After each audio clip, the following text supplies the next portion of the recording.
What do you say to people who would respond to your excitement at bipartisan kind of cooperation on certain issues, that that's enabling fascists? Well, I certainly don't think we should enable fascism.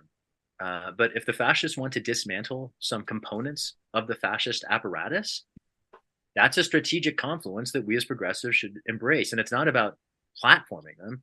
It's about, for instance, conducting oversight of intelligence agencies, writing bills that would limit their authorities. And as it comes to surveillance, I've been quite explicit about this. I ran for Congress on a platform that included imposing limits on collection, retention, dissemination, and use, as well as increasing transparency and accountability requirements.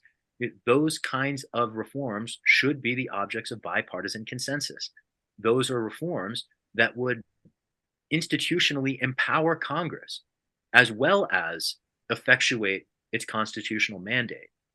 And so those are reforms that progressives and people who call themselves libertarians, or whether they're critics might use other words, whatever we call ourselves, we should all be able to agree on those kinds of basic components of simple governance. And that should not be reduced to an ideological calculus, right? I mean, some issues are actually bigger than ideology. And I'd flag two. I think constitutional rights are bigger than ideology, and I think ethics are bigger than ideology. It's one reason why I'm so up in arms about insider trading Democrats, because the Democratic Party has no conception of ethics. I mean, it's been hysterical this week. And other of the ironies that's really struck me is how Democrats have been, screaming bloody murder because the incoming House majority is dismantling the ethics committee, right? It's not like Congress had any respect for ethics before. I mean, seriously, are you kidding me?